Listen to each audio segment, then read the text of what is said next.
Welcome to this special episode of Soul and Survival. This week we have the first chapter of the book Soul and Survival in its new format as an audiobook. Read by Grant, we hope to encourage listeners to either read or listen to this pivotal book that Grant published in 2008. Soul and Survival is the philosophy behind homeopathic facial analysis. The clinic and our research into the miasm and the face opened up many questions, which Grant did his best to explore and answer in Soul and Survival.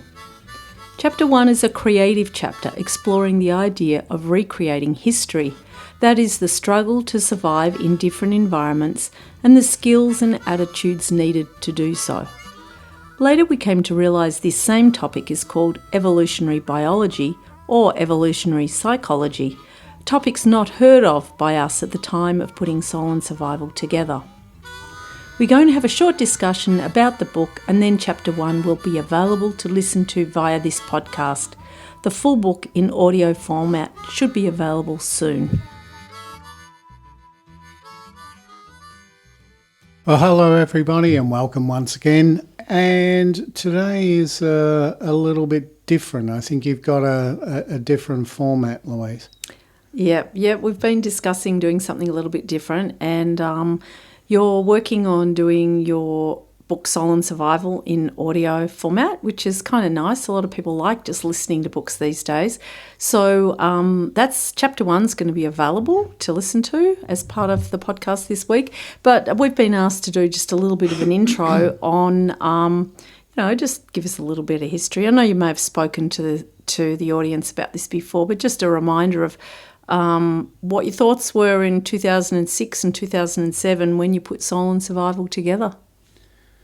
Yeah, it was a different sort of book. It's a new sort of book for what I was doing. I'm far more used to writing homeopathic books, where this is still a homeopathic book, but what it was essentially for is that it was for patients, because patients were kept asking me, well, what are you taking the photos for? And then I would tell me more about these groups and what do you mean by these inbuilt memories and where do these inbuilt memories come from and so on. So I guess in some ways this is me trying to liven up what I think it's a really interesting topic, but, when we were talking about earlier about the seductive nature, on an earlier episode about the seductive nature of personality profiles and so on, and that's essentially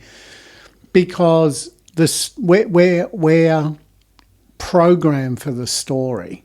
We have sat around the campfire telling stories for a long time.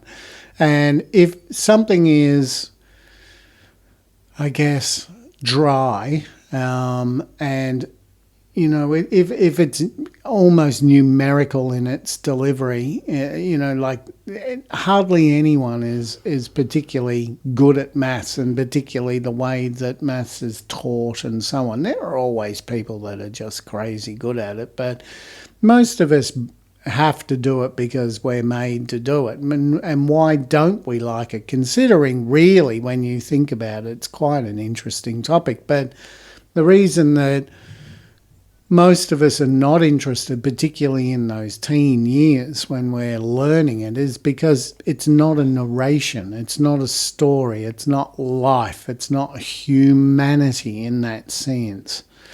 And so what I was then trying to get across, I guess, is, as you know, I thought, because I said it to you, how long ago did you say it was? It was published in 2008, so a lot of the discussions about it were probably 2005, 2006, including in the class. I mean, everyone got really fascinated by the face and the profiling, which I guess is those personality things again, of each of the miasms. But there was a sort of a profile there, you could see it, and then you started to link it to history, and then what we later came to know was sort of this form of evolutionary psychology, which is kind of interesting because you didn't know anything about that. You never heard about it. No, I only heard about it much later on, and I'm still really interested in it as a topic, but even though it's scoffed at, I think, by some areas of psychology. I think it explains a lot. But essentially, what I did is that I tried to make a story out of it for the very reasons that I just explained. Is because if you try to lecture your way to understanding, often it just doesn't occur. People get lost not because they're silly, but because they drift. And I'm trying to do something where this is where I guess the story is placed back into it. I do actually, only to keep your attention. Yeah, and I do actually remember us really dragging on our memories here, but we were talking about the book, and you had, the different, because the book's divided into the colour group chapters. There's a section on how history interweaves with it. There's some case examples. There's your thoughts on, energy and the survival instinct and so forth. But it was quite hard to introduce the topic. And you were talking to some of our kids. We do have quite a lot of kids between us, and I think there were quite a few in their teens at the time, and they were interested, which was very kind of them. And you were trying to explain what a survival instinct was, and you were struggling a little bit, and you came up with this sort of idea because there was these shows at the time that were pretty popular, like Survivor and all this kind of thing, right. remember? Yeah. And it was kind of like, well, if you can put a chapter together at the beginning that is in that vein, and our teenage kids can sort of go, oh, I see what you're getting at. That makes sense. So that was what you attempted to do in this first chapter. So when I know that some homeopaths have read it and gone, well, how does that even link to homeopathy? And I guess because they haven't been taught miasms in this way or even thought about homeopathy in this way, it's quite a step, to the right or the left, whatever, for them. But if you keep going and it all comes together, there's not a week goes by that someone doesn't say, I love that book. It's really, it's touched people, which has been lovely. It's very different, and it's about homeopathy, but it doesn't have the word homeopathy in it. Well, it's not meant to be a textbook as such. It's not meant to be teaching you anything apart from, isn't this interesting, and here's a human story for you. It's not there to train you in any way, and that's because it was never really for practitioners. It was, like I said, right at the beginning, the biggest drive behind this was people were asking, why you're doing the photos. What does being green or yellow or blue actually mean? And then you'd say it, and then they'd get really interested because they could see how applicable it was. And then they would say, well, how do these things even happen? How do these stress responses end up inside of us? Where do they come from? What can we do about it? And so essentially it's trying to answer those questions, I suppose. Yeah, well, look, I'm really proud about it. It took us 2 years. When I say us, you wrote it, you researched it, you thought about it. We would have a lot of discussions with the students. I think we mentioned this earlier on. There was always we understood yellow was outward motion and blue was inward motion, but it took a long time to work out that red was circular, and that those three motions make up the three-dimensional world, and they all mean something. The book's great. I still really like it. I haven't read it in a long time. Now that it's going into audio form, we're having to listen to it more, and you're reading it and so forth, and that's kind of weird. It's been, 16 years? That's a long time. But we just thought, it's really worth putting into this format. So hopefully everyone will enjoy. No, I hope so too. And look, yeah, I enjoyed it at the time. It's interesting because I have never read any of my books, let alone narrated any books. And of course, when you hear a little bit of it back, it makes you cringe a little. Not in the sense of what I've written, but I can't my voice is not Gregory Peck. Or, It's good enough. it's so I'm sort of thinking, well, but anyway, I'll push through, and it is what it is. So don't expect some sort of rich narration. Look, and all. I think with all of our work, let's face it, we're a very small group of people on the other side of the world from most other people, and we've never been funded or anything. We've done everything ourselves with your creativity, my perseverance, your perseverance, etc., etc. I've done a lot of editing, so if you see any commas in the wrong place or whatever, that'll be me. And we've just done our best and had a big family and run a clinic. You're writing books, you're doing all of this. We could have done with more people helping, but we've done quite a good job, and we've had some lovely helpers along the way too. So, I think the overall of knowing what it's about, just a really, really quick précis helps the reader know what they're getting themselves into. Yeah. And so when that quick précis is essentially that I understood. No, look, if you take evolution, like Darwinian evolution, all these different species, nature is trying to give them a helping hand by giving them camouflage, giving them big muscles, sharp teeth, all these kind of things. When you look at us puny little human beings, we don't have any of those things. Where there's no poison, there's no big muscles like a grizzly bear, that we can't scamper up trees like a monkey, we can't do anything much really. And yet we dominate the earth. And the reason that we dominate the earth is because of our brains. But our brains are nothing without memory. Absolutely nothing. As anyone, this is close to home for a lot of people, including me, as anyone knows, with parents or somebody in the family that may have Alzheimer's or really serious dementia, you know very quickly that life is what your memories are, how sharp your memories are define who you are in the life that you now currently have. So it then I started understanding, well, if nature is benevolent enough to try and give everything a helping hand, how would it give human beings a helping hand to survive? And it has to be memories. It just has to be. And so there are collections of memories that are sitting there waiting in the ether just to be downloaded into somebody's unconscious mind. Unconscious, now I know we have had this discussion before, where my unconscious is different from, say, a Jung, right? So when I talk about an unconscious, I'm not talking about memories that have occurred in this lifetime that have been either annoying or painful or disruptive, so they've been either voluntarily or involuntarily suppressed. That's like a subconscious. But when I'm talking about unconscious mind, I'm talking about it is part of nature. It's the program of the vital force. It's the information.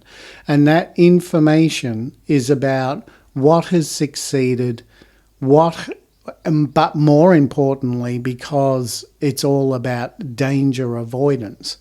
It's really about instinctively becoming anxious when circumstances mimic past events that have been really dangerous. And so as a result of that, we pass on that so you will avoid those dangers in this lifetime. And we're constantly adding to it. We're constantly adding to the vital force of each one of the colour groups, which is then downloaded to a person that is born into that colour group. So it's constantly changing, but it's changing in accordance to the severity of the emotion, because emotions are the major drives of what creates a hierarchy in your memory.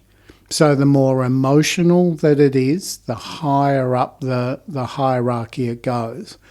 The higher emotional, the more emotional it is for the greater number of people, then right up near the top it goes. So you as an individual facing fear for whatever reason, yes, it succusses on the vital force of, if you're in the colour group of red, for example, it will succuss onto that colour group of red. You know, how does it succuss onto that?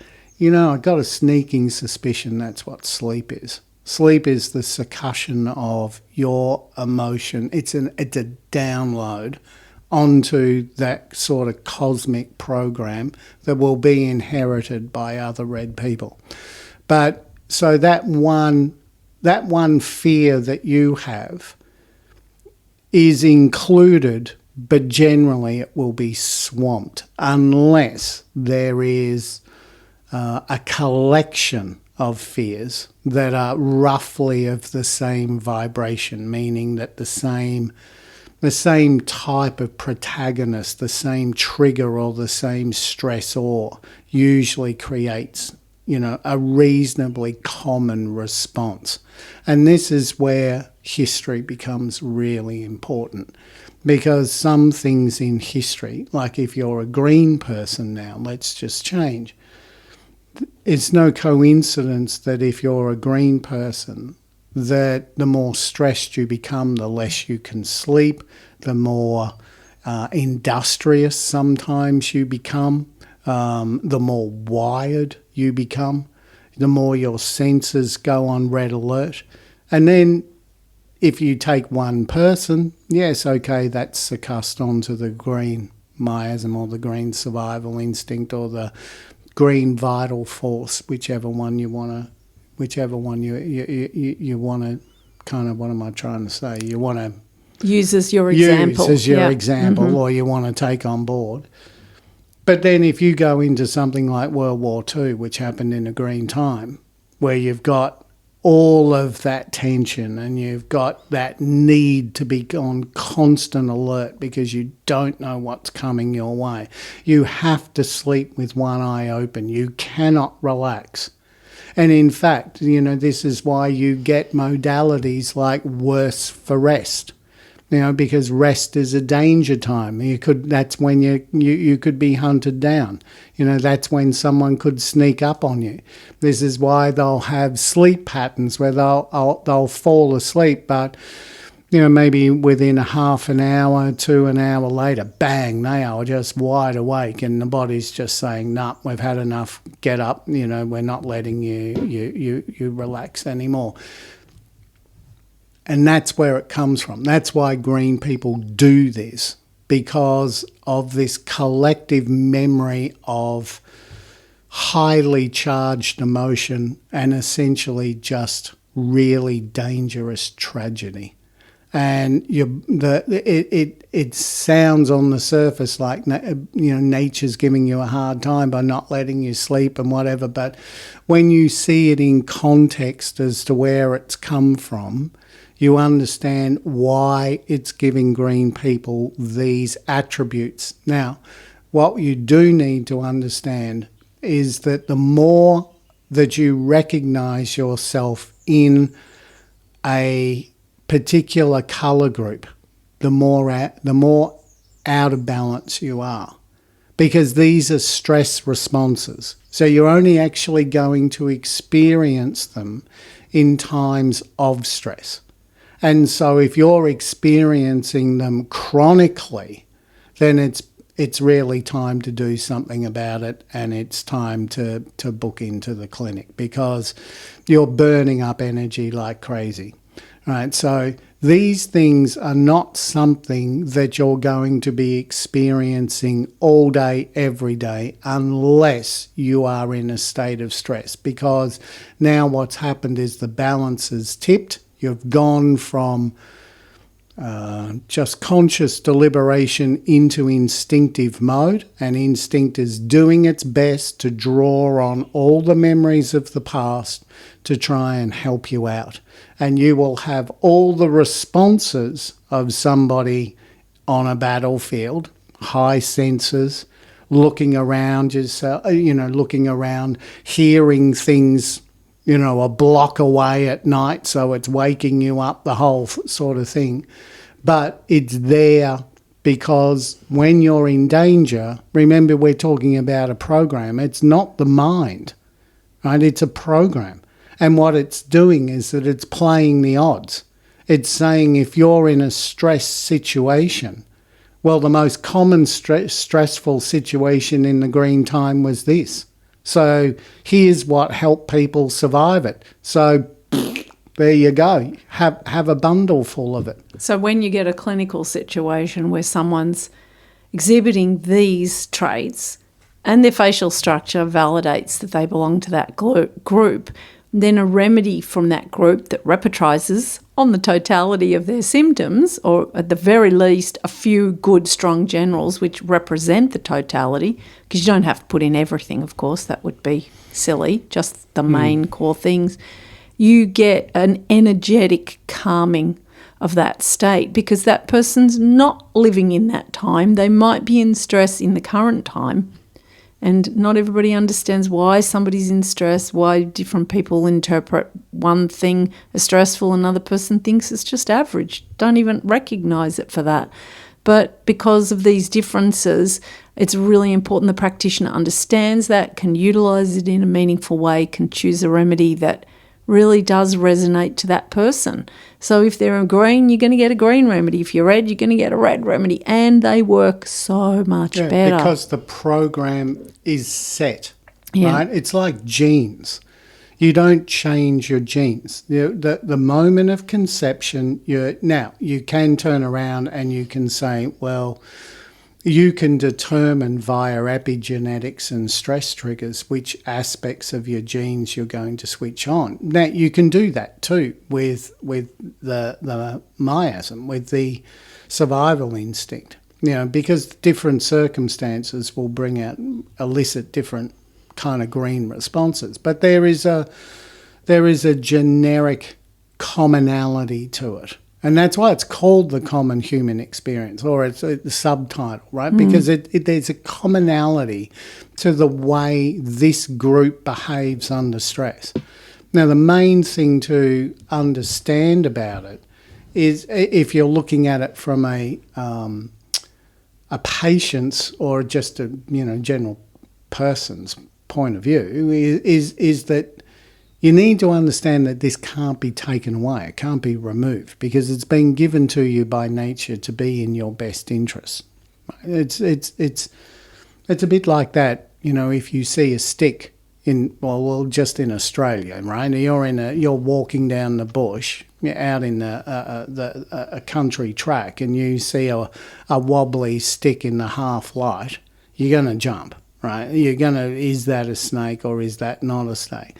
Now, if you were really lackadaisical about that, that's not in your best interest to be like that. It's always in your best interest to get the fright and to feel silly afterwards than to not get the fright and be wrong. So you take the action. But what you see, of course, clinically, this is all the background and how it all comes together, but clinically you get people that are seeing the problem everywhere and it may not even be real. It starts to become from there. Well, a lot of the time it's not real. Yeah. It's not real because what you're awake, we'll stick with green.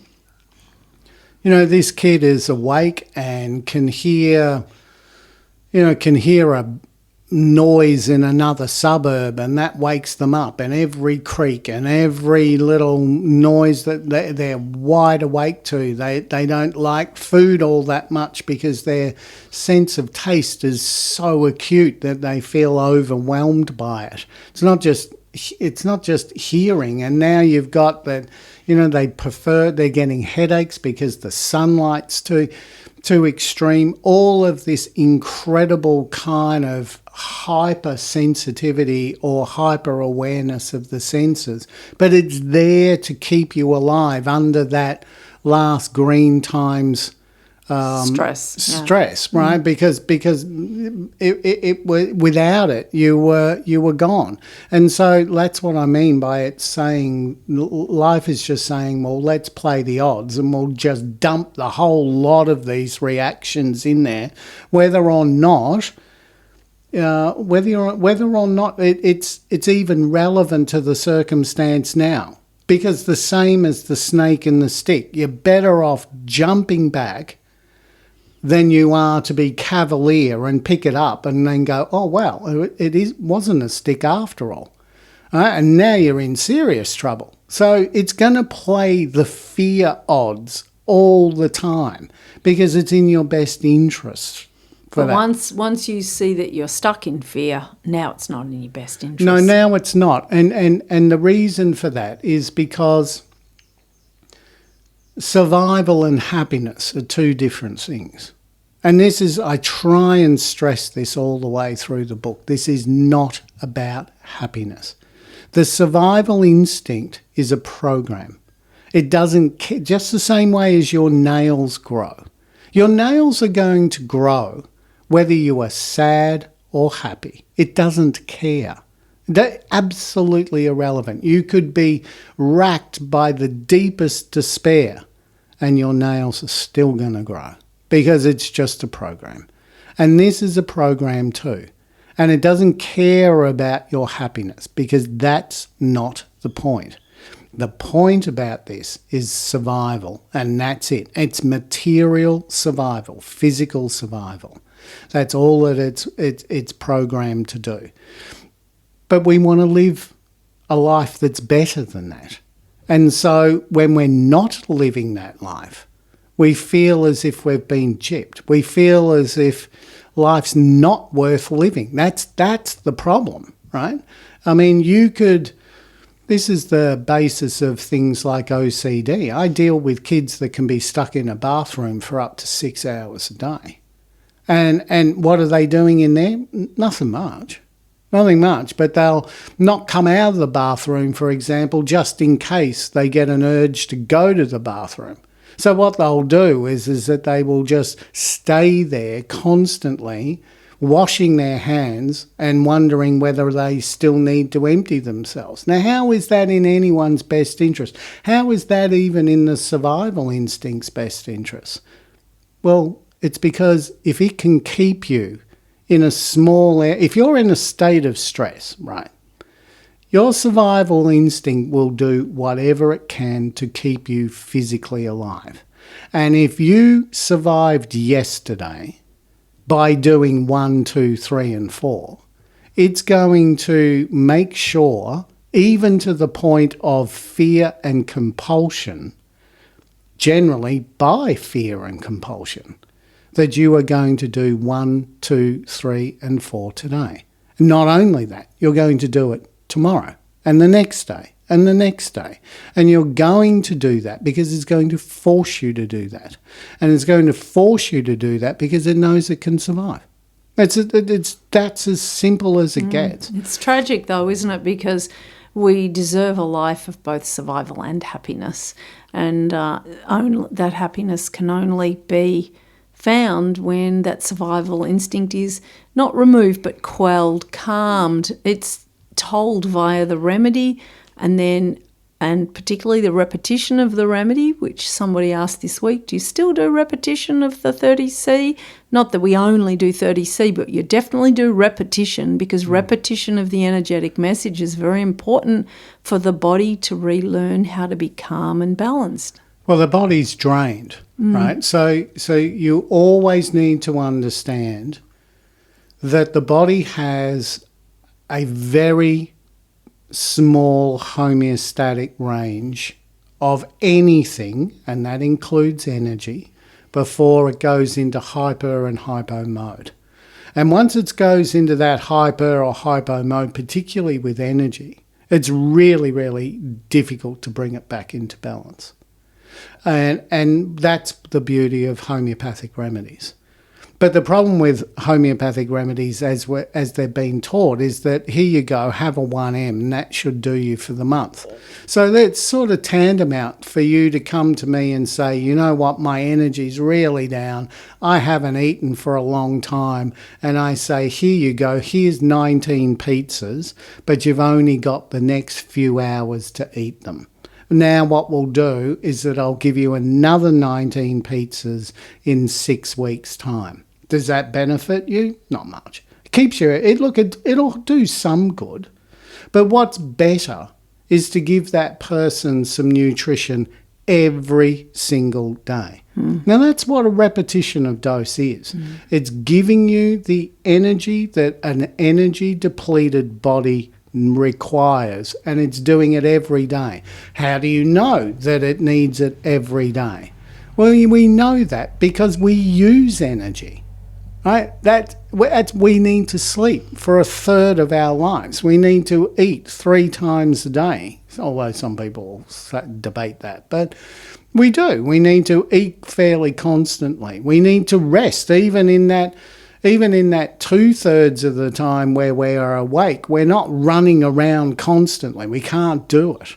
So we need to have times of rest and relaxation. And then we've got a third area where energy comes into the body, and that's with happiness. Now you look at a kid where they're stuck in survival mode. They're nearly always eating or craving junk food, depending on the willpower of the mum as to how much she can withstand it, because sometimes they will just almost go on a hunger strike until the mum just turns around and goes, oh, bugger it, there you go. Just have it then. Have it. It's better than nothing. And they're right. It is better than nothing. But it's helping in the short term, but it's not helping in the long term. But these kids are also not social, so they're not getting any energy from happiness. And if they're really in fight or flight mode, then they're not relaxing much during sleep either. So they're burning up energy like crazy. So a repeated dose is really important. Yeah, very. Like one person, I'm just going to say this too. Like one person recently, a patient, said to me that they were advised by their naturopath that I'm probably doing something wrong because you never give pandas a 200. Now, I'm going to say right here and now, that is complete bollocks. That person has no idea what they're talking we do hear about. some pretty wild things, If don't you we? are burning up through crazy kind of stress, if you're burning through your energy levels, then you need as much input as to equal the output. No, we're a grid. We're an energy grid. The human body's an energy grid, and it's not about giving them an abundance. Now, you're facing this with a lot of the solar power, right? So one of the things with solar power is that especially in a sunny place like where we live, then the problem is that on a really sunny day like it was today, there's too much power going into the grid. Well, the grid has got to stay at a certain frequency. It can't go above or below, otherwise the whole thing crashes. And it's the same with us. You've got to pick potency that is in line as best as you possibly can with what is the output, so you're not crashing the grid, so to speak. Yeah, good analogy. Yeah. Okay, you've meandered, you've wandered. It's always interesting. Anything else? I think it's just about saying, look, if you're interested, keep listening. You're going to now hear Chapter 1 of Soul and Survival, read by Grant, and hopefully you enjoy and it inspires you to go further. We really hope so, and thanks for your feedback. It's been great. Chapter 1, The Greatest Experiment in History. God grant me the serenity to accept the things I cannot change, courage to change the things I can, and wisdom to know the difference. Reinhold Niebuhr. Finally, the letter arrives. You have been telling your family and friends that you didn't really care if you were accepted or not, that it was all a bit of a joke. But that is not the truth. You desperately want to play. Privately, you have been crossing your fingers and praying to be selected. Now, at last, you will know. About 12 months ago, you entered a competition. The people in charge called it a social and historical experiment, combining with the media to form a new era in entertainment. Histratainment was what they were calling it, and you wanted to be a part of the competition. You had a vague idea what you were letting yourself in for. You had entered your name into a competition where 1,200 people were going to replicate history. You didn't know how exactly, but it sounded exciting. Slowly you opened the letter. Dear, congratulations. We are pleased to inform you that your application to be part of our new and groundbreaking adventure has been successful. Our cultural and historical aim is to... Yeah, whatever, you say to yourself. You just get to the point. Then you see what you are looking for, the money, and it's even more than they said in the brochure. When you first read about this event and how they were calling for volunteers, your enthusiasm was lukewarm at best. But when you saw how much money was being offered to those left at the end, you were suddenly very interested indeed. The project itself is enormous and constitutes the largest social experiment ever funded. Government research units, together with universities, professional organisations and movie makers, have all come together to finance and learn from this event. The experiment will run for 3 years. Its aim is to see whether social evolution would repeat itself in the same manner as it already has in human history. The researchers hope to gain an understanding of how human culture developed and why. Participants will be isolated from family and friends for a period of 3 years, and then it might take another 1 to 2 years for them to reintegrate back into the community. Careers and future earning potential will be severely affected. In return, the people taking part in the experiment will never have to worry about money again. Of course, there is a catch. Only those remaining at the end of the 3-year period will be paid. The rest will receive nothing. Even if you pull out or are forced out the day before the 3 years is up, you get nothing. This was the incentive to try hard and to avoid any "I'm not doing it and you can't make me" attitudes. Anyone who doesn't try to participate will be removed immediately and paid nothing. Trembling, you reread the opening of the letter just to make sure you have not made a mistake. It is now the 4th time you have read it, and the words are still the same. You are accepted. Suddenly your excitement vanishes and is replaced by disbelief. The sum you were told you would get is not what they are offering now. This new sum is more, considerably more, and for a special reason. The 1,200 participants are to be divided into 4 groups of 300. Each one of these 4 groups will have a team leader, and one of the leaders chosen is you. This is insane, you say to yourself. I have never managed anything or anyone in my life. This, of course, is all part of the experiment, but it sends shock waves through you. Your duties as team leader include organising work parties, maintaining social order, health and welfare, as well as deciding who will leave the group if that need arises. Your selection as team leader is not negotiable, and you have until 10 o'clock tomorrow morning to inform us of your reply.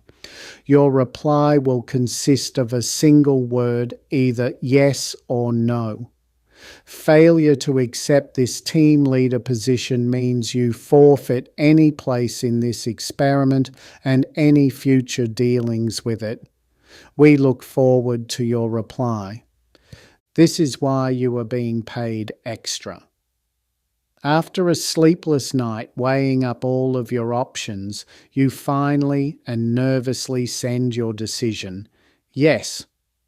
The following week in a large hall, you gather with 299 other people to listen to your instructions. The splitting up of the 1,200 participants into 4 groups has already taken place, and the organisers are careful to make sure that none of the groups meet. Your group, simply called Group 3, listens to what the organisers have to say. A woman standing on the stage walks to the microphone and begins. All 300 of you will stay together as one single group. Each group is intended to mimic the concept of a tribe as it would have been thousands of years ago. Your job is simply to survive and to do the best you can within your group. Each tribe or group has been assigned a team leader, and this team leader will serve and behave in the way a tribal chief would have in prehistoric times. The area where you will be staying is a vast area of privately owned property given to us by a philanthropist. It is now yours to do with as you will for the remainder of your time.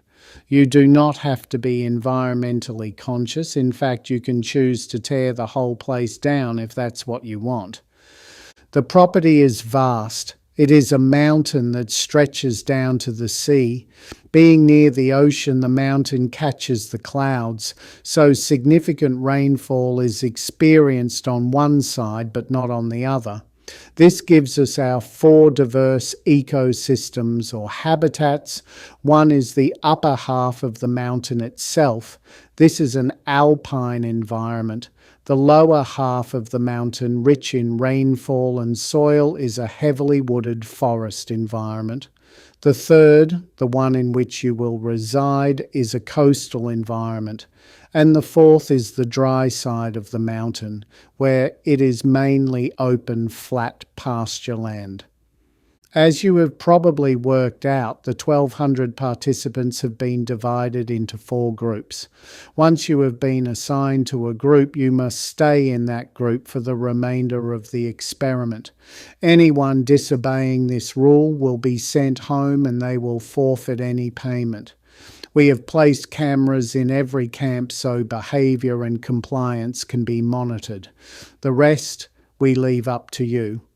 Each group has a team leader and their decisions must be obeyed. However, if we feel they are turning from team leader to tyrant, they will be replaced.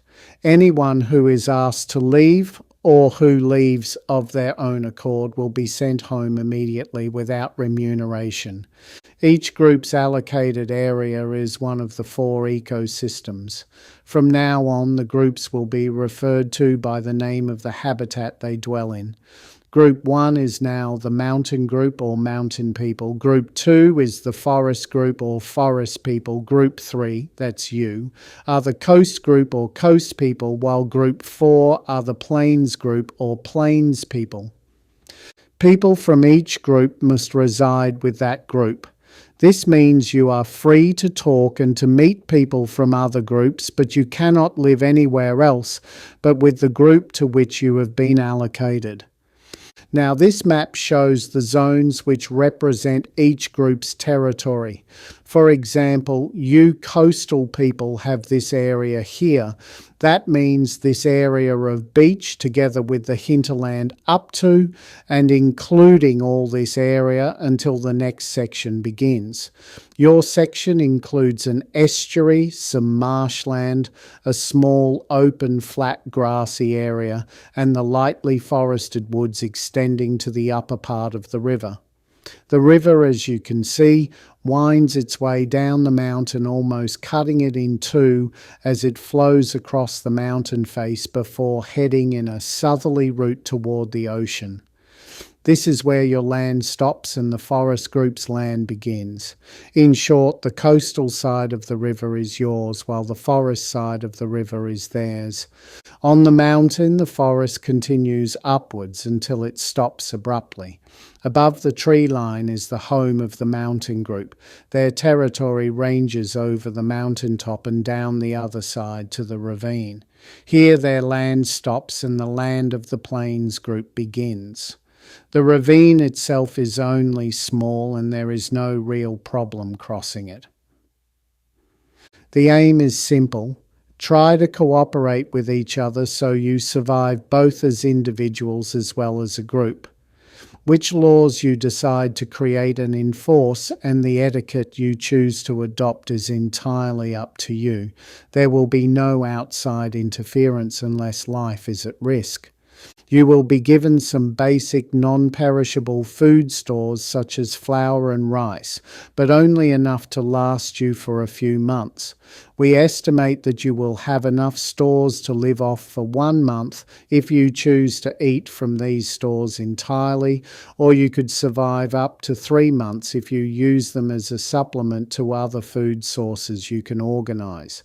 It is up to you, but you must understand that if you run out of stores and no other food sources are available, we will not risk the lives of the group, and your involvement as a group will be cancelled. In this case, no one will receive payment, so it is in your best interest to begin establishing yourselves as quickly as possible. I think that just about covers everything, so I will leave you to get organised. You have 1 week to prepare yourselves, say your goodbyes and do what you have to do. No one selected has any physical ailment, so medical supplies are not necessary, and you are not permitted to carry any sort of drug, prescription or otherwise, not even a painkiller, as that would defeat the purpose of the experiment. If someone is badly injured, they will be evacuated, but that also means their contribution is over. Whenever someone is removed, evacuated, or expelled from the group for whatever reason, fault or no fault, it is the historical equivalent of dying or being banished, which in previous times was the same as dying but just took a little longer. The rules allow you to bring 1 change of clothes but nothing else, and I can assure you that 1 change of clothes is 1 change more than what most people had back in the past. No books, pens, paper or anything from contemporary times are permitted, and all bags will be checked. Good luck, and I wish you all well. After the speaker is finished, you are brought on stage and introduced as team leader. It is explained that your selection was random and that your decision is law. Others can question, counsel and advise, but all must adhere. Once a week, a member of the organising team will meet with you to check that everything is okay and to act according to your advice, although the extent of their action is limited. Occasionally, you will be called on to make the tough decision of who can stay and who must go. The organisers will enforce this decision on your behalf. Privately, you are told of some other rules, and these are not discussed with the rest of the group. The first of these concerns is food. If food supplies run too short to the point of rationing, and rationing continues for more than 1 month, you must select people to leave the group. If rationing is severe because starvation is imminent, you can remove however many people you consider necessary. This will continue until you feel that the group's population has reached a sustainable level. The next rule concerns behaviour. A group is a team, and the happier and more content it is, the better it operates. If you believe someone constitutes a risk to the life or well-being of an individual or to the group, you and you alone have the power to remove them. All you need to do is tell one of the organisers when you next meet, and they will take care of it. Punishment for wrongdoing is the responsibility of the team leader. However, should you misbehave or should the group get tired of you, they may have you removed, but that cannot happen without cause. The team leader has the right to assign specific people to specific tasks. You can choose to have advisors, or you can gather together a ruling body like the Senate of ancient Rome to look after the affairs of the group, but you are not allowed to abdicate. Now, with everything established and in place, it is time for the experiment to begin.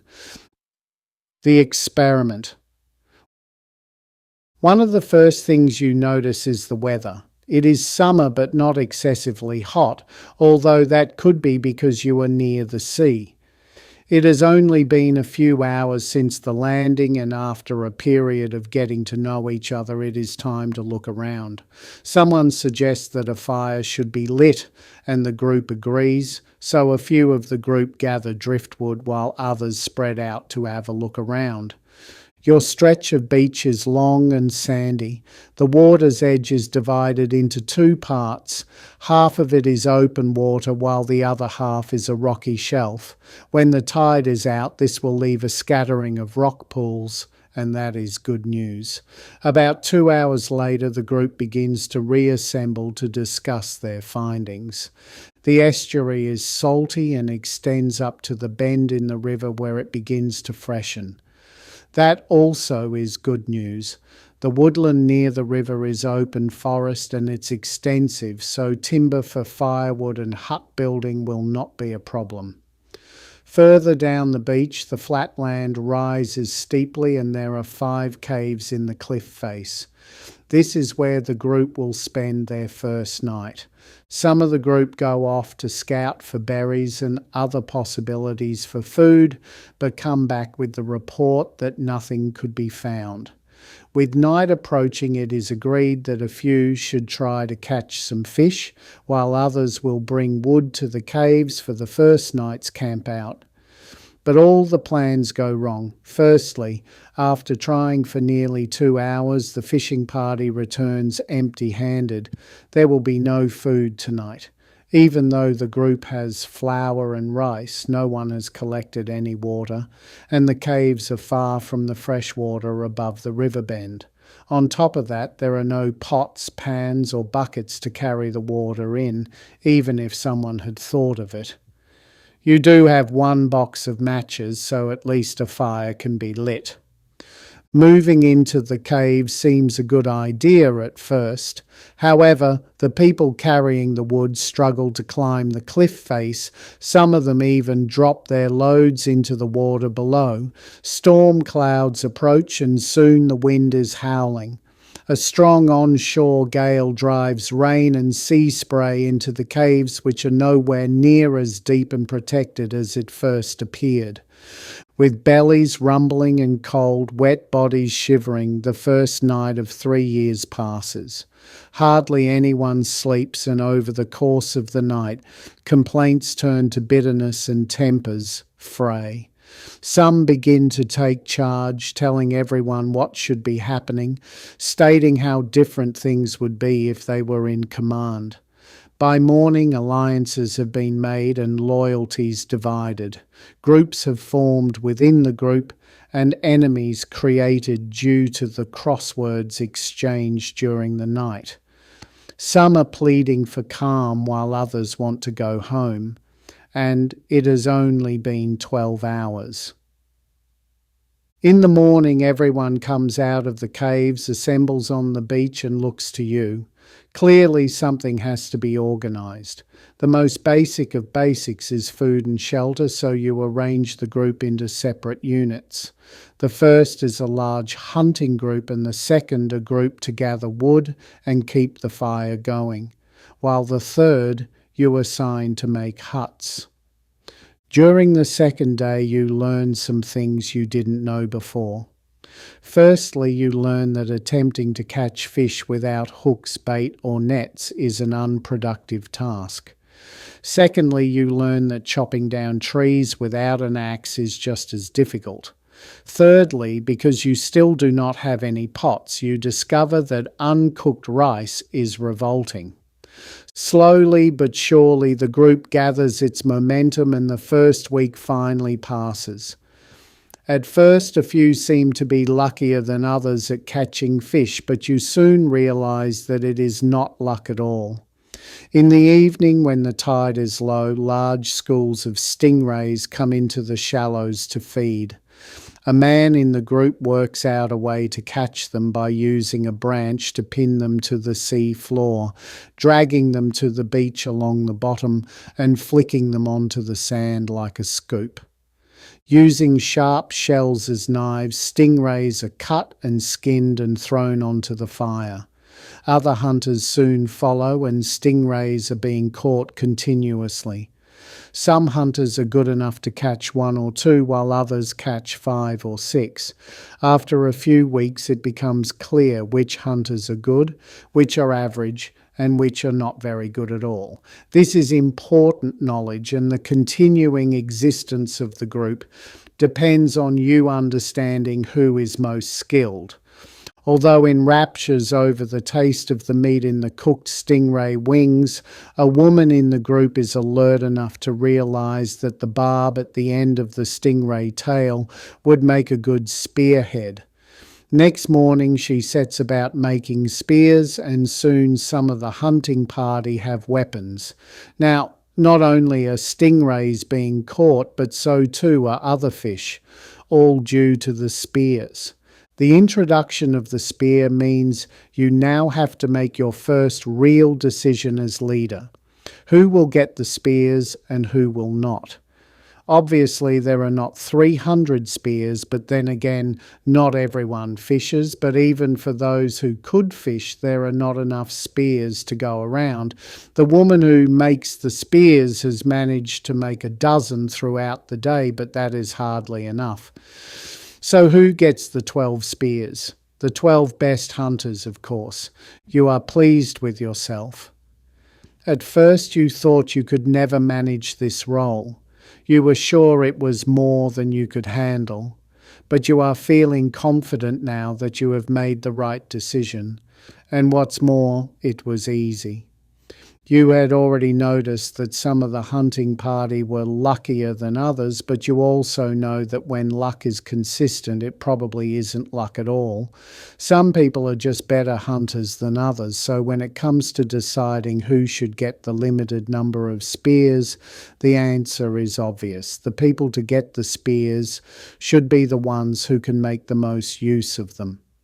A good hunter with a spear can catch 10 fish, while an average hunter may only be able to catch 2 or 3. You have made the right decision, and life proves it, because the catch made by the hunters who were given the spears increases markedly. The problem is that a dozen hunters with spears cannot feed 300 people, and food stores are still dropping rapidly. What do? Do you take more people off firewood collection and water gathering and throw everyone into fishing? And if so, how much does it really improve matters? After all, half the hunters out there are hardly catching anything at all, and a small percentage catches nothing, day after day. Finally, you realize the answer you were searching for. Once the spear was made, it increased the hunter's catch. So the answer is not more hunters, it is better hunters. And the best way to do that is to provide the right tools. It is time for you to make an important decision, and you think, if I can find some talented people to make weapons and tools, the hunters can be more productive. So you decide to take some people away from fishing, but this turns out to be a bad mistake. There are 3 extremely good hunters, and you reason that they are the type of people who might be good at everything. After all, if they can hunt well, maybe they can make spears just as well. Then perhaps you can build some real huts rather than the leafy piles of rubbish you are all forced by necessity to live in. But this doesn't turn out to be true. Most people are not good at everything, even though some are. Most people are good at one or two things, capable at a number of others, and not very good at all with what's left over. When you take your 3 best hunters away from fishing and put them into tool making, you notice that 2 of them are adequate at the job, while the other, the best hunter, is terrible, and the daily catch drops significantly. You will never make that mistake again. On top of it all, you can see that the 3 of them are nowhere near as happy when making tools as they are when they are fishing. You are learning a lot about human nature, and you are beginning to recognize individual strengths and weaknesses, which makes you a good and valuable leader. Early in your life, you were taught that anyone can master anything, that we can achieve anything we want to, providing we work hard enough. But now in this practical world, you realize that is not true. Anyone can become capable if they work hard and practice, but you can see firsthand that some people have a natural edge that puts their results above what hard work alone can achieve. What you now know is that while hard work beats lazy talent, nothing beats talent and hard work. A few men and women have made jugs to carry water. They are very good with their hands, and now the group does not have to huddle together around the water's edge, getting on each other's nerves. You bring these people together with the woman who made the spears and ask them to devote their time to weapon making, which they happily agree to do because they hate fishing. Now, your hunters are free to go back to the water, and the catch immediately improves. With a small number of people entirely devoted to making weapons, the number of spears, bows, and arrows increases at a rapid rate. A number of other people come to you and express their interest in joining this craftsman group, and you agree. As a result, within a few weeks, there are over 100 new spears and many bows and arrows, and there is so much fish that none of the stores are required. As wonderful as this is, man cannot live by fish alone. Other food sources must be found. With fewer people catching more fish thanks to the new tools, others are free to help with other tasks, and you decide to send them out to look for different types of food. In the middle of the day, a few of them return with handfuls of berries, so you give them an earthen water jug and off they go to gather some more. So you make another decision. You take one of the craftsmen away from making spears and put them on to making jugs to carry water. You do this so the gatherers have something in which to bring back the berries without taking away necessary tools from the rest of the group. So far, your management skills have been good, and the group as a whole has gained in morale and strength. At first, you had the whole group fishing and gathering, but although it was surviving, the group was not really prospering. Then, by taking some people who were talented with their hands away from fishing and putting them to work crafting spears, bows and arrows, jugs and now fishing hooks, you increased the amount of food caught, allowing even more people to leave the hunting role to forage and gather for other types of food. These people become known as the gatherers, and many, although not all, do a wonderful job. Over time, they learn about the different species of plants that grow in the area. While there are only small quantities of fruits and berries growing in this sandy soil, a woman in your group discovers an edible root vegetable. Not very tasty, but it sets like glue, so it keeps hunger pains at bay. And that's a welcome contribution to a diet based on fish and the occasional berry. The weather is becoming colder, summer is clearly over, and it is well and truly into autumn. Then one morning the wind starts picking up, and soon it blows ferociously.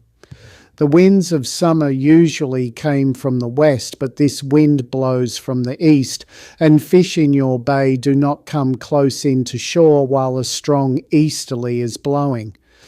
Each time the wind blows hard from this direction, the hunters come back empty-handed.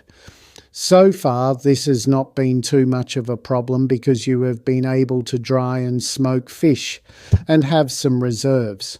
In the past, the easterly usually stopped after a few days and hunters caught fish in record numbers as hunger forced the fish to swarm back into the shallows, but now it is the fourth day in a row.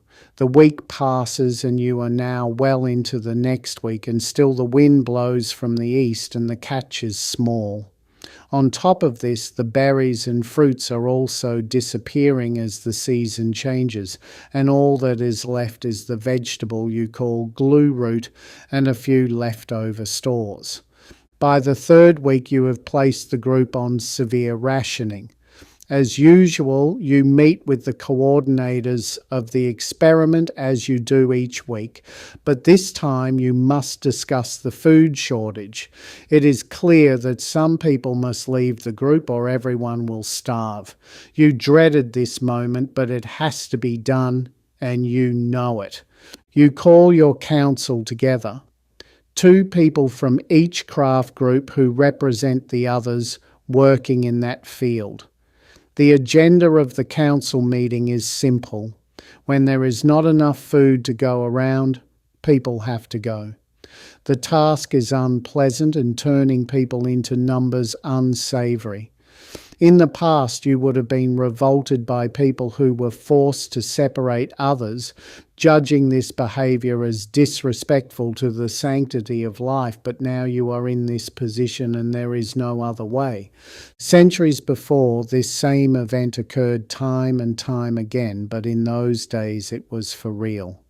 When food grew short, as it always did, people were expelled and banished so the remaining members of the group could survive. Sometimes people were killed outright, and in extreme conditions, homicide and infanticide were common practices until a famine subsided. Once the council sits down, you begin. The predicament we find ourselves in is obvious. Fish catches are insufficient, reserve stocks are already running low, and the summer fruits are now out of season. Something has to be done and we cannot wait any longer. There are simply too many mouths to feed. So as I see it, we only have 2 options, but I will be happy to hear any other ideas. Our first option is to stay unified as a group and hope that our luck will change, or we can begin the task of eliminating people from the group. How many would have to go? Someone asks. I am not sure of numbers. That's something we will have to discuss later. What I am after now is certainty of direction. Do we tough it out as a group or do we sacrifice a few for the many? The trouble with sticking it out as a tribe, a woman representing the craftsman group answers, is that the rules state that if our food supplies drop to unsustainable levels and the whole group is in danger, they will pull the plug on us all and we'll all go home empty-handed. That's true, you answer. They were quite specific about that. Another of the council interjects, but that seems stupid. Why would they pull the whole group out? Wouldn't that ruin the experiment? No, not really, the woman replies. It was common in the past for whole tribes to die out due to changing conditions or mismanagement. You have to remember that they are trying to replicate history so they can have a better idea of what may have happened. To us, this is a game, a competition that we are all trying to win so as we can be rewarded at the end. But for them, the agenda is different. If we can't make it, maybe that means that 1/4 of the population that struggled to hang on to life failed also. I don't know what it all means. All I know is we are in real trouble and my vote is that people should go.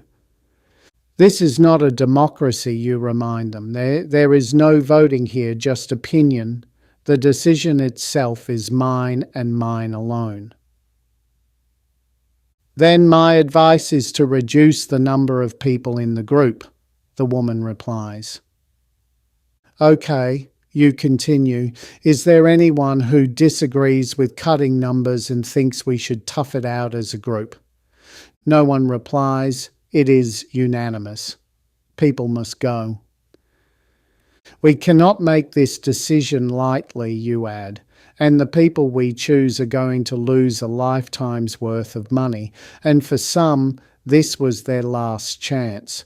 You are the leaders of the different work groups, so I want to know who you think should go.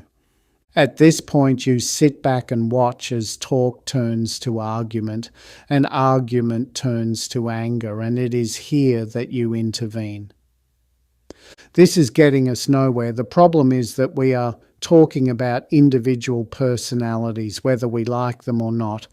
But I don't think that should be our first consideration. I have done a lot of thinking regarding this, and it is my firm belief that personality, at least at this stage, should be taken out of the decision. What we do not want is another debacle like what happened when I took the best hunters out of the water and put them on to spear making. I must be very sure in my own mind, and I can't believe I'm even saying this, that the people we send home are expendable. All of us must come together and discuss honestly who is valuable to the group and who is not. This is not a game where one person wins. We only win if all of us make it to the end. We must make sure that no one valuable leaves. Define valuable, someone asks. Well, by valuable I mean skilled. Take the hunters, for example. While most people catch something every now and again, only a few people catch something every day. Surely if we have to banish someone, it should be someone who doesn't catch much. I mean, what is the point of sending home someone who is good at providing us all with food? This type of logic is impossible to refute because deep down everyone knows it is the truth. Why would the group get rid of the skilled and the hard-working? As tough and as ruthless as it seems, the least skilled and the lazy must go first. Stores and fresh food supplies are almost exhausted and everyone is continuously hungry, so together with your council you decide on some radical measures. You are going to cut the group by 100 people in one swift motion. This figure is agreed upon by all as the minimum number needed to get a positive effect. You now begin to understand the impact of history, where famine or disease would slash the population. All through the night, you and your council argue and debate about who should stay and who ought to go. In the end, it becomes a discussion about who is the least productive and the most likely to avoid work. While many are busy, there are always some who make themselves scarce. They either don't work at all, fail to show up, or work so poorly they may as well not be there. The lazy and the absent are now on their way home, but they have friends who still remain, discontented and frustrated because of the departures. A few weeks later, with the fish still not biting and fruits out of season, many of the remaining group take the opportunity to help build bigger and better huts from the tea tree. Each person is down to half a cup of rice a day, some glue root and one small piece of flatbread made from flour and water. Morale is very low. Then, as quickly as it started, the east wind stops blowing and a few days later the fish return to the bay. Many bemoan the timing. If the change had occurred earlier, the group would still be complete. But how was anyone to know? Soon there is a big enough catch for everyone to have at least one decent meal a day. And not long after, fish and shellfish together with clams, mussels and oysters are all being harvested at a rapid rate, and you now have a surplus. Next time you will not be caught unprepared and the salting and smoking of fish is done at a frenetic pace. The flour and rice are put away for future desperate times. You are proud of your decision and believe you were right to cut numbers. With fish and other seafood preserved, stores do not have to be touched, and your group is again in good shape.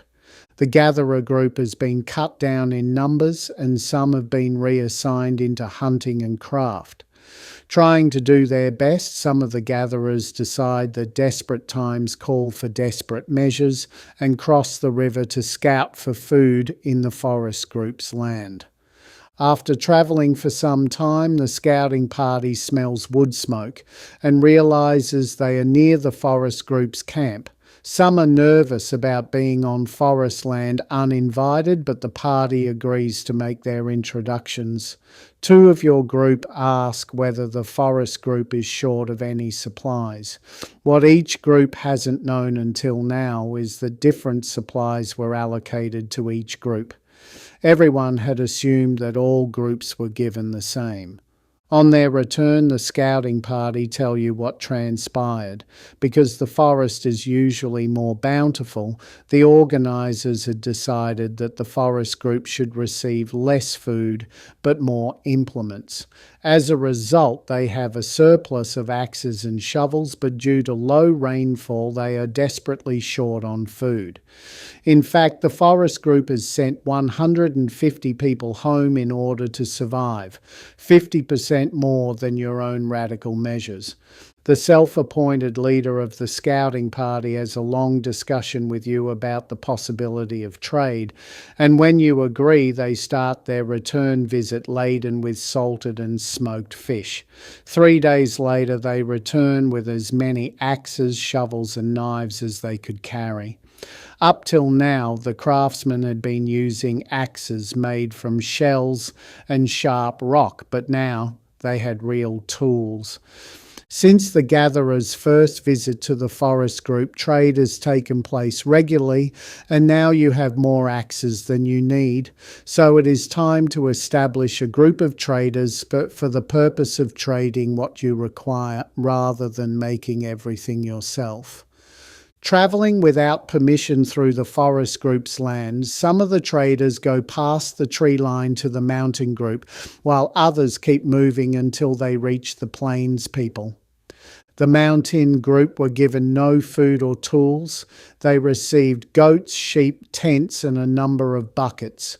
The plains people were given some food, seeds, and established plants.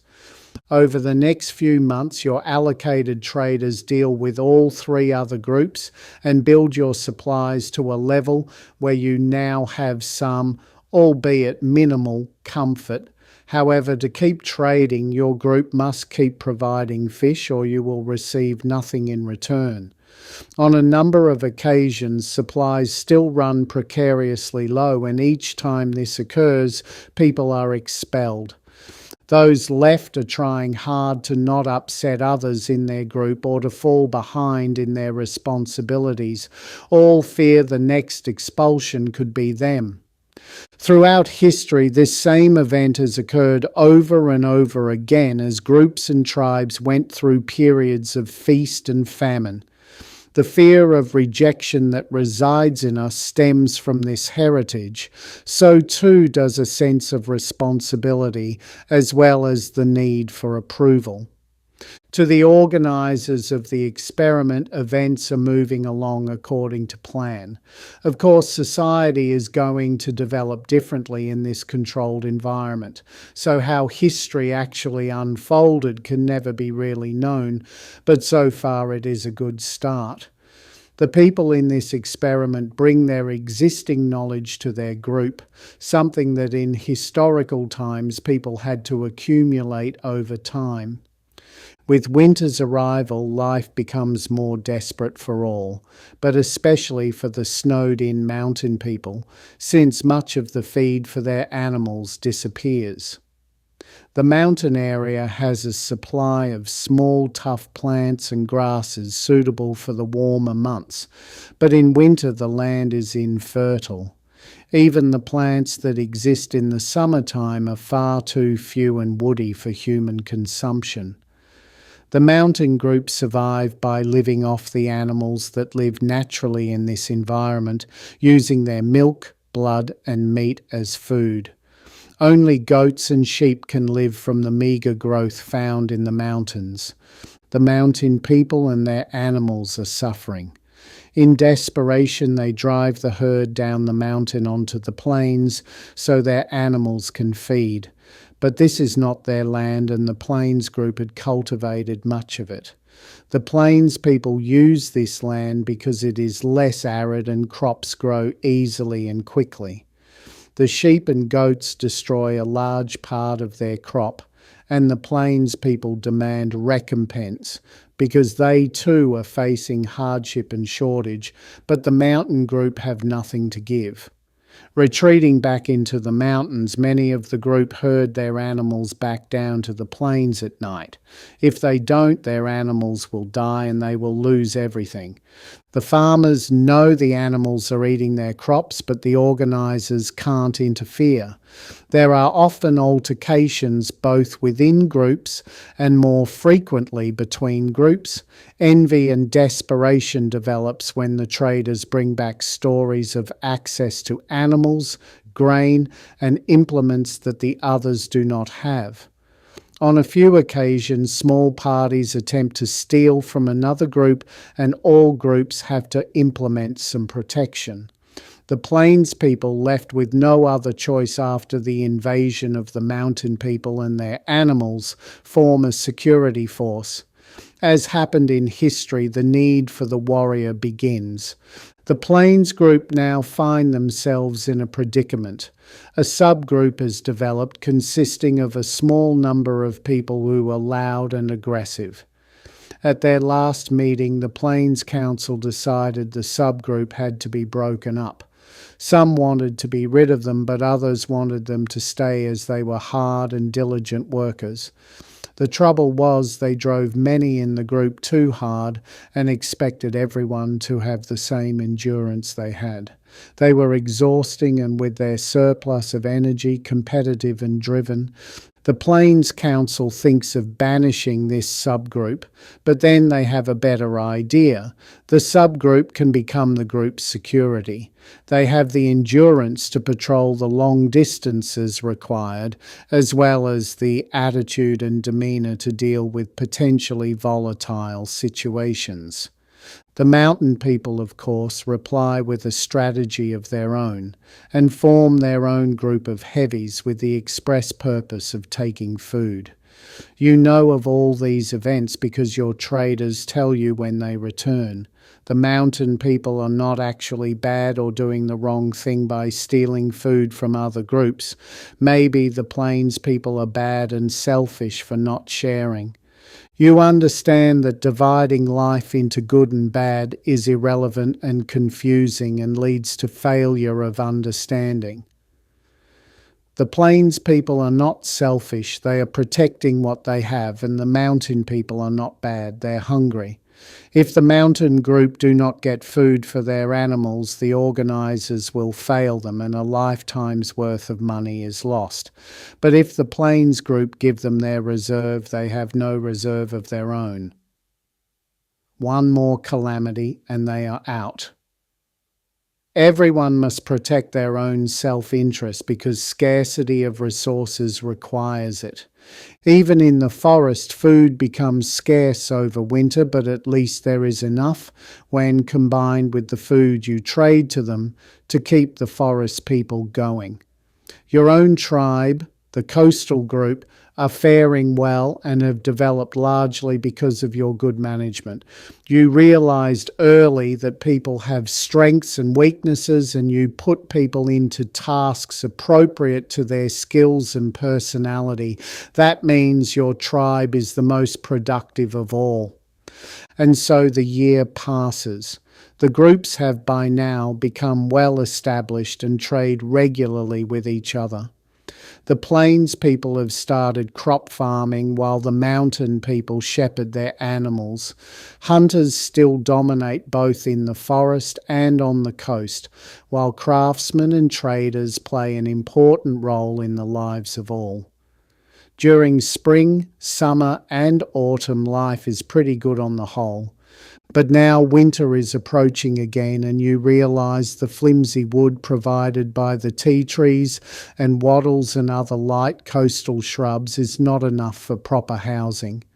However, thanks to a bountiful ocean and a river estuary, you have an abundance of fish, shellfish, ducks and swans, as well as other water birds. Your traders now swap goods for services, and the forest group send cut logs from large forest trees down the river in exchange for a variety of food. Now you have more protective shelter as well as full bellies. As the winter worsens, the forest group also establish a security force to protect their land and stores because both the mountain and the plains groups are encroaching onto their land. When the sheep and goats eat the growing crops, they eat much of the plains group's food supply. This forces both the mountain and plains people into the forest in search of food, but the forest is having difficulty supporting one group, let alone three. It is not long before your own hunters report dwindling bird stocks from the estuary, as well as sightings of foreign hunters in your bay. Despite the alarm, you play down suggestions of retaliation and embargoes, deciding instead to wait and see how events pan out. But when, for the first time ever, your hunters come back empty-handed from the estuary without so much as an egg, you have to act. You need security of your own, and you need it quickly. Otherwise, all the bird life will be gone, and there will be too few to breed up the stocks you need. Protectors are different from hunters because the job requires a different personality. Hunters have to be quiet, subtle and patient, whereas security needs an obvious presence. They are stronger, louder and more controlling. So you pick a group of louder, stronger and more forceful people. With their determined and overt personalities protecting the stock, bird numbers once again begin to rise. Your ability to get the right people for the right task is your group's greatest strength. During winter, the situation looks set to explode and the organisers are ready to call the experiment off, but spring relaxes those pressures. What everybody learns is how reactive human beings are. We all like to think of ourselves as separate units, people who can cope and manage their own lives regardless of the feelings, moods and actions of others, but now everyone realises this perception is very limited. The winter shows that when one group acts, all must act in response, and if one is tense, all are tense. It takes a while for you to realise just how important this understanding is. You had been taught throughout your life to get on with your own business and not to worry about anybody else. Independence and not letting the opinions or moods of others affect you were regarded as virtues. But now you know that when someone living with you is stressed, then everyone will be stressed. It is impossible for human beings to not react to changes in their environment, and their environment consists not just of the physical world, but of the people around them. The development of the warrior comes as a surprise to the organisers. They think that the threat of expulsion is enough to deter people from threatening others, and so there would not be a need for protection and security. What they don't count on is the weather. Snowfalls are heavier and come sooner than expected, leaving all the groups unprepared, and although actual violence does not occur, the threat of it is very real. Another surprise is what happens during those cold evenings by the fire when a few members of the group inspire everyone else with their stories of faith and their willingness to accept hardship along with success. A few begin to provide a counselling role in basic health services. A small dedicated group establish a retreat. The retreat is built, maintained and supplied by supporters. This retreat gradually comes to provide essential support for the community, not so much physical support as spiritual support. The combination of prayer and meditation, teaching, counselling and help for the sick makes the retreat a common meeting ground for people from all four groups. The organisers allow the retreat to continue because it is a part-time church and hospital that is staffed by people who continue to function as active members of their group. These people acquire an extensive knowledge of various herbs and plants to alleviate pain and heal wounds. Their actions replicate history's role of the shaman and the priest. With the coming of another spring, tensions ease. The snow on the higher peaks begins to melt away, exposing the grasses underneath. In the mountains, goats and sheep give birth to kids and lambs, and flocks increase by a third within months. At last, the mountain group can relax and find food for their animals without the necessity of encroachment. Flocks of ducks and waterfowl arrive. In the forest, birds, pigs and deer are abundant. On the plains, the established plants are flowering, ready to sprout fruit in the summer, while vegetables, including corn, are growing in the surviving fields. Not content to sit back and wait, you make a very interesting decision. Bird stocks are replenishing, but it will take many months to return to healthy levels, especially when you take into account natural predators and hardships. Eggs are eaten by snakes and chicks are taken by hawks. Ducks are a welcome change and are becoming a staple in the diet of the group. Both their meat and eggs are sought after and no one wants to go back to just fish. You decide to domesticate the ducks. A woman in your group is used to dealing with animals. She knows how to clip wings and hatch eggs, so you put her in charge of organising a group to help her, while the craftsmen get busy preparing hatcheries and fences. The people needed for this new role must be suitable if the task is to be accomplished successfully.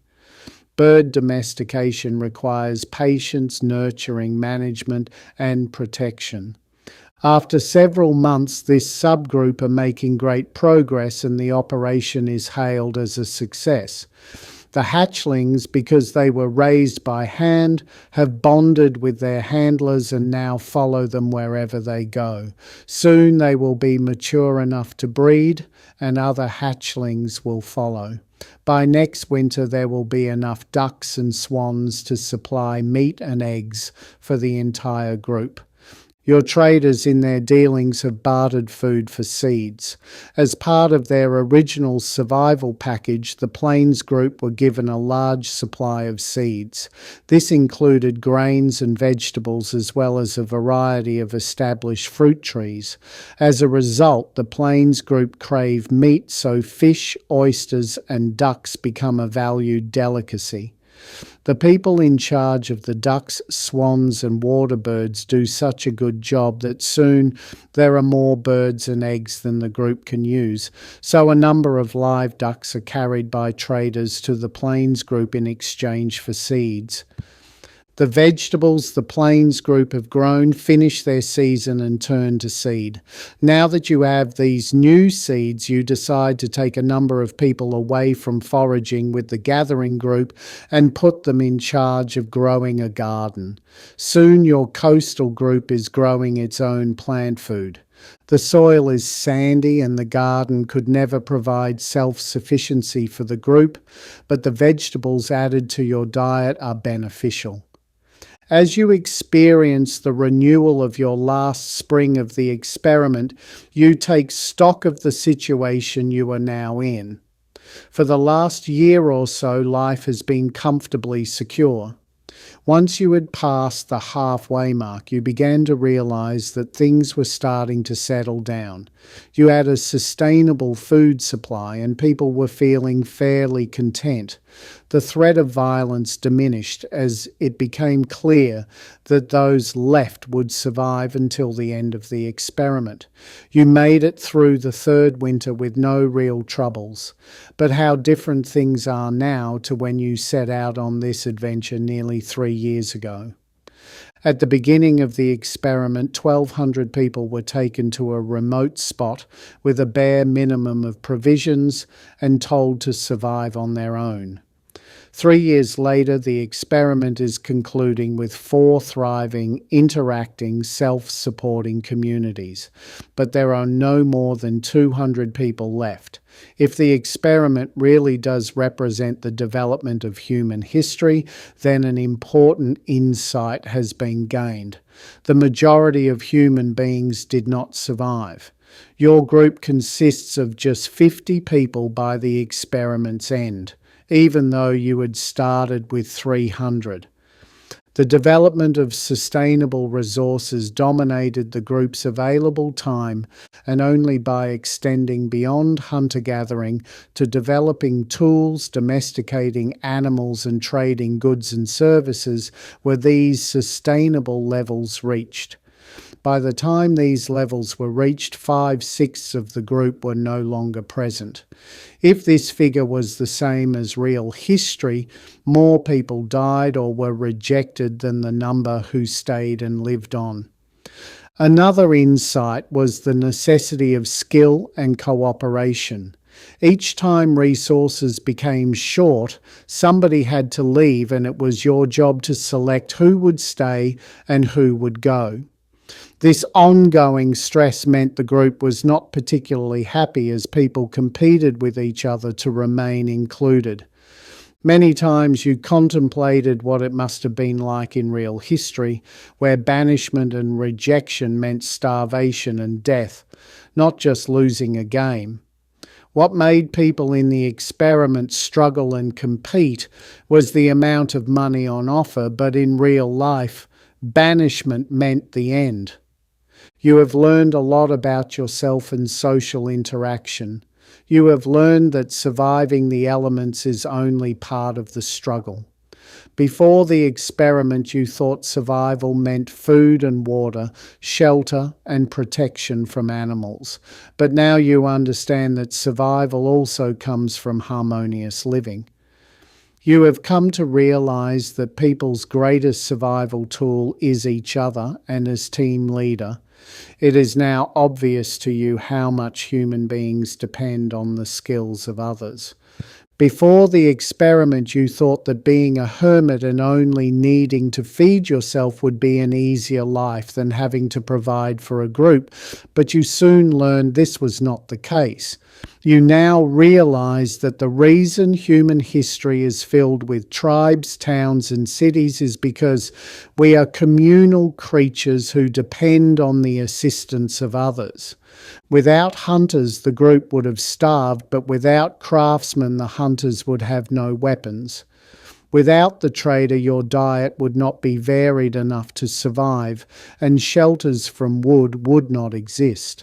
Without the domesticating role of the shepherd, goats, so important to the mountain group's diet, would remain wild, while the farmer's fruits, vegetables, berries, and grains are the staff of life.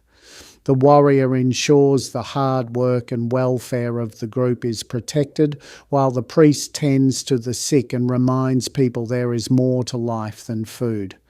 Anything less and human beings will not survive and culture will not flourish. As you reflect on your experience, the difference between the past and present becomes strong.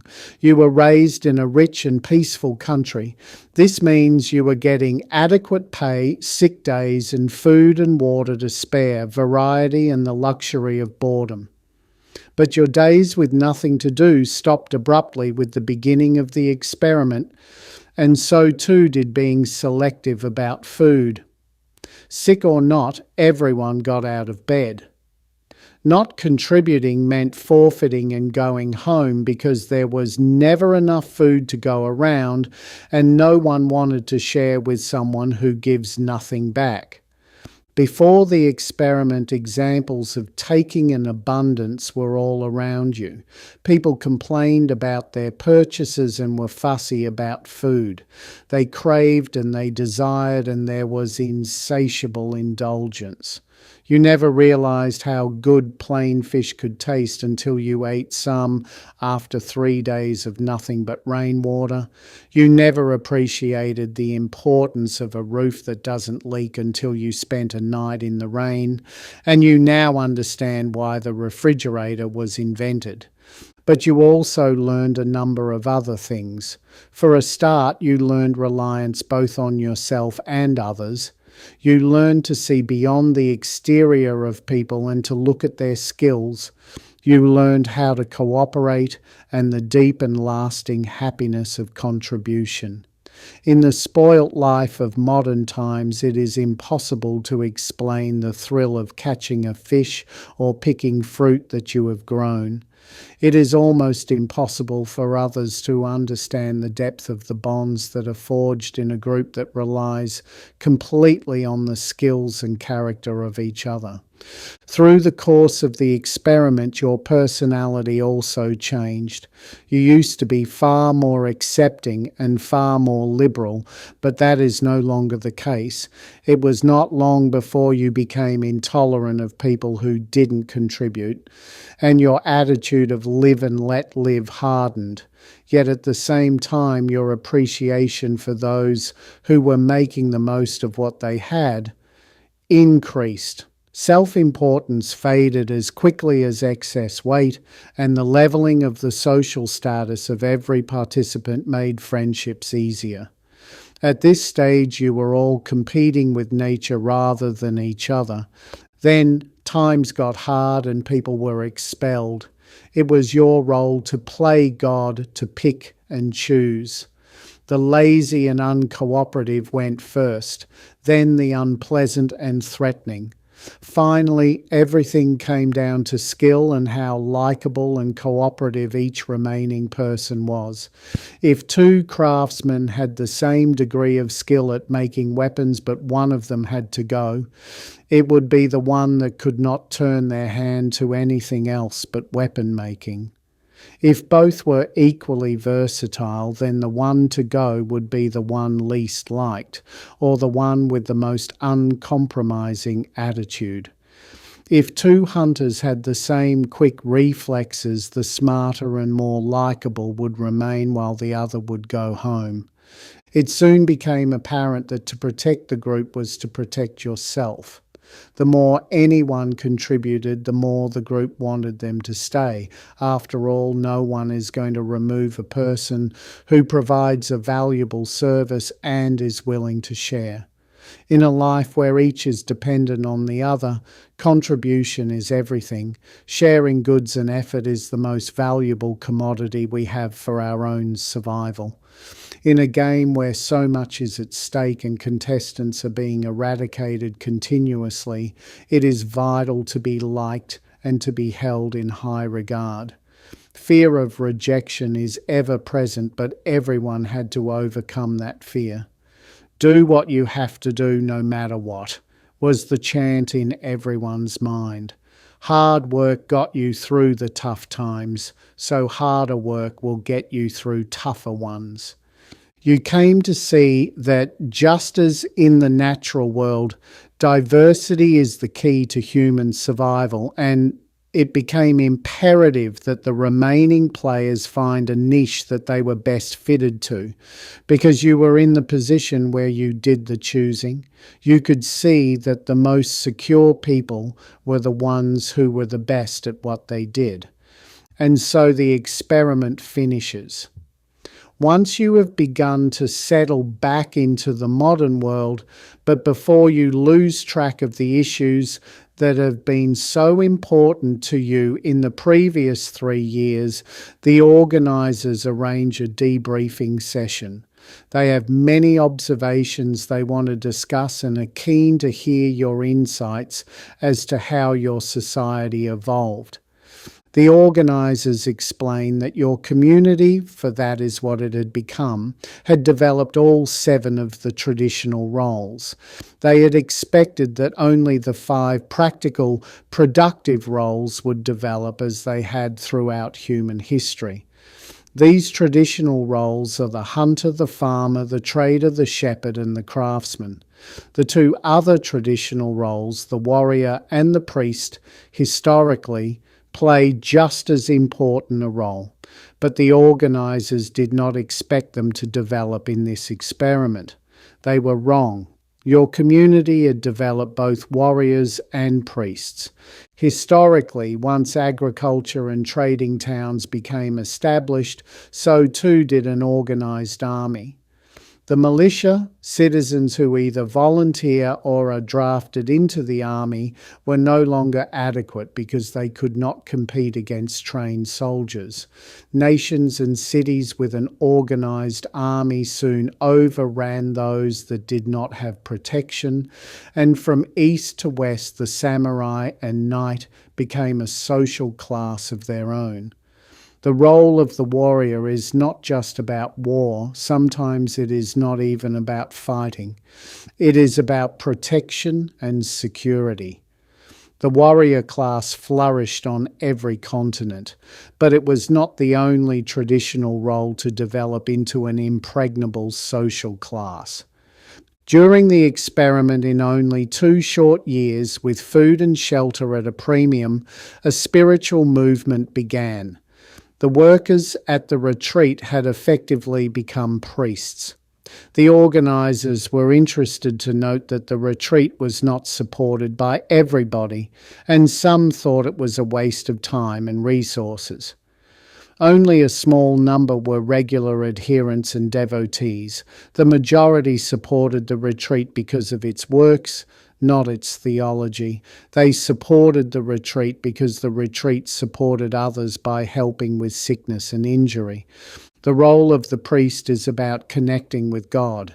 History is often dry and simplistic when it comes to religion and attributes its development to a weak-minded desire for caution. The warrior creates security in this world, while the priest creates security in the next. If groups have someone who can connect with God, then they have privileged access to the forces that bring a better harvest or better weather. Contemporary history views the priest as a tribal talisman, a charm to ward off evil and prevent calamity. In short, history's priest is an insurance policy. If the definition of the priest stops here, it stops halfway. Religious doctrine has God creating mankind in God's own image, as if God were lonely and needed company and purpose. God creates mankind because God needs us. However, God also exists because we need God. People need to believe there is truth and order, that life continues beyond the grave, and that life is not a waste of time. People need to believe that life did not occur against all odds, but occurred because it was wanted. People want to know they are a soul as well as a collection of cells, that they have meaning and a right to exist. They want to know they are looked after and that someone cares.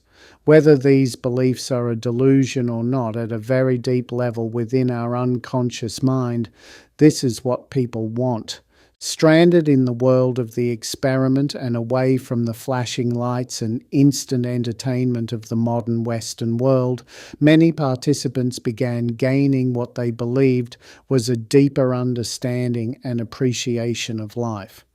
Instead of being isolated from their most basic origins, people mingled with the life force of nature. They watched birds hatch and plants grow, seeds sprout and eagles fly. They watched the weather change and the sun set. At night they saw the stars shining just as they had for millions of years, and they began to wonder. Spirituality developed as naturally and as easily as it first did in prehistoric times. When you first came home, you felt confused. At first, you thought it was the endless variety and constant stimulation of modern society. In the experiment, life was simple and there were few choices. Once back in the real world, you felt overwhelmed by shops and supermarkets, but there was something else that was making you feel puzzled. Suddenly, it dawned on you. You realized that people here in the modern world were competing with each other in exactly the same way as they did during the experiment. This was an epiphany, a moment of such rare clarity that you were taken aback by your own revelation.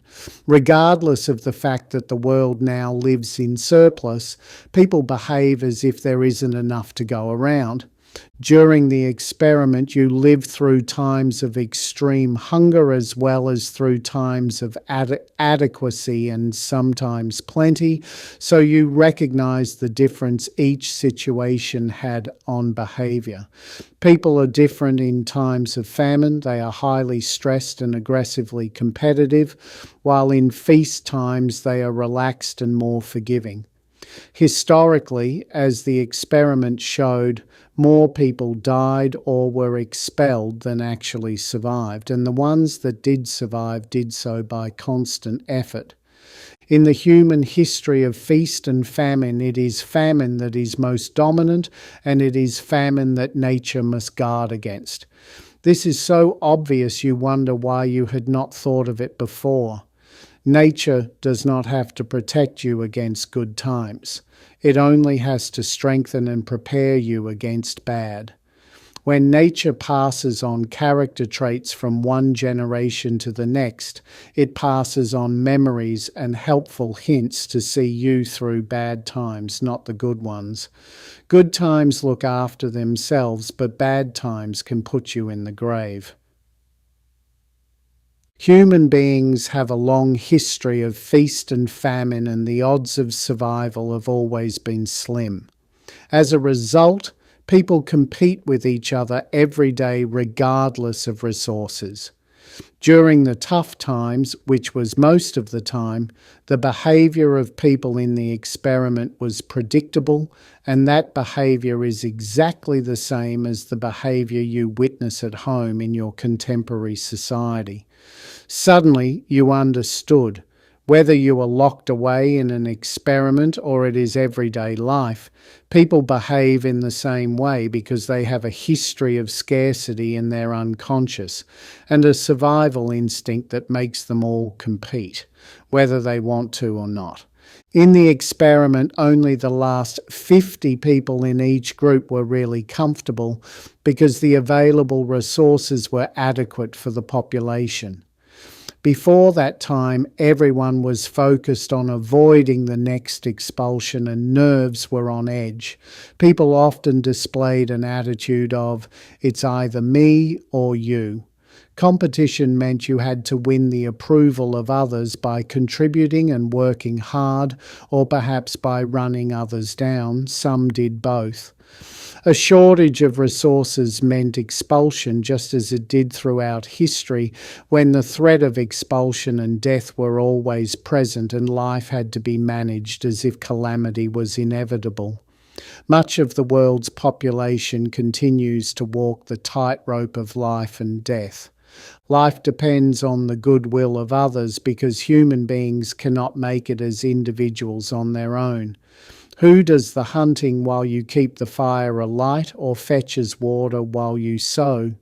Who makes shelter while you plant, or utensils while you tend to the animals? Tribes, villages and cities are all testaments to the fact that we are reliant on the skill and support of others. If we could do it all, we would not be communal creatures. We would be living as loners or in small family groups as bears and leopards do. Human beings could never have come this far without living in groups, but being in a group comes at a price, and that means we must stay in favour. Human beings have been living this way forever. It is necessary and ingrained, and it is passed on from one generation to the next as instinct. The experiment was designed to find out how human culture developed, and the organisers succeeded in their aim, but you had no such aspirations. All you wanted was to be there at the end, so you could pick up a lifetime's worth of income, but you got far more than you bargained for.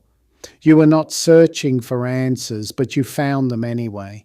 The organisers may know how human culture developed, but you have learned the answer to the ultimate question. What makes people do the things they do? Every person has a survival instinct based on millions of years of collective learning.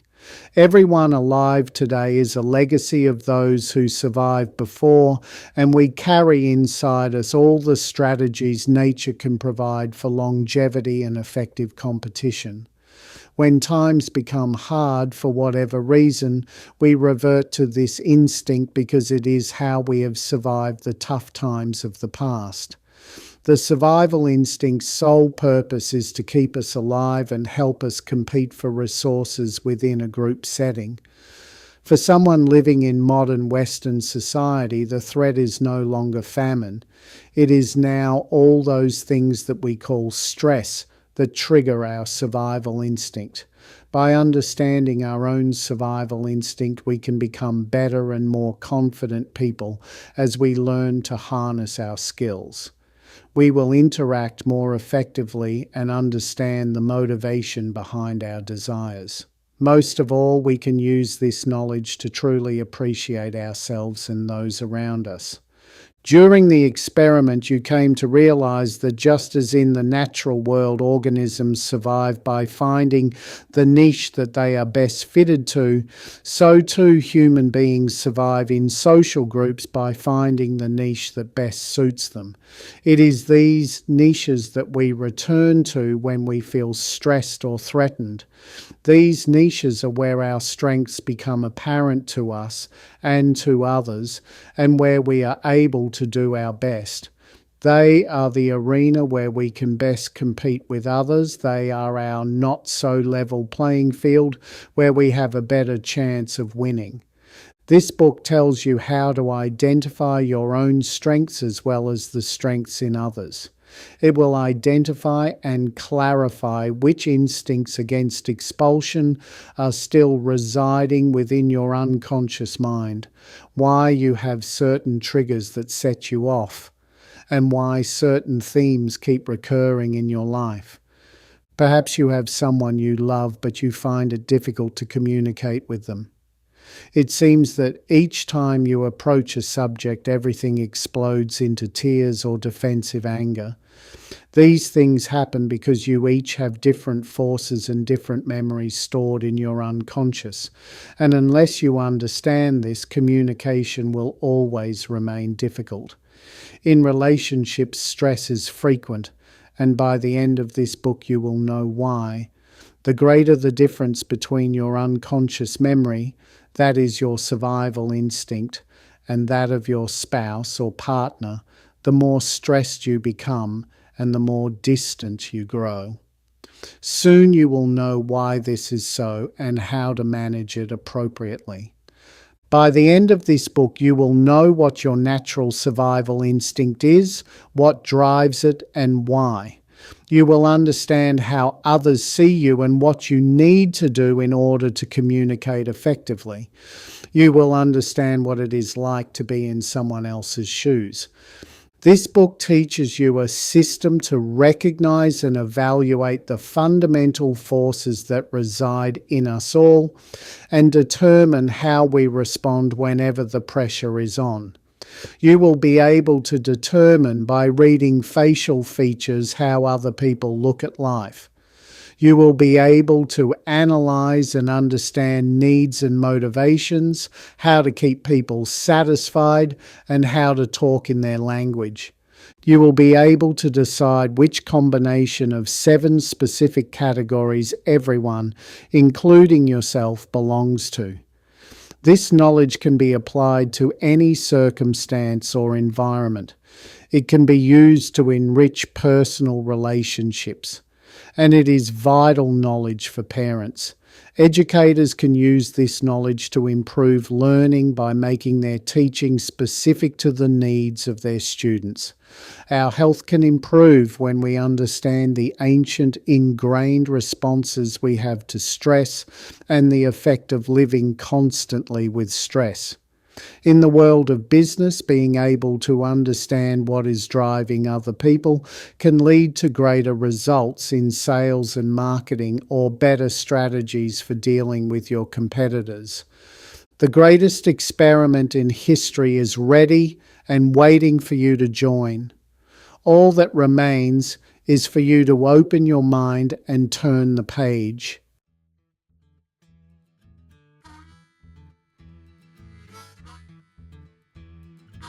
If you would like to know more about the book Soul and Survival and where to purchase, please visit our college site vcch.org, Victorian College of Classical Homeopathy. See our online courses in HFA Homeopathy too.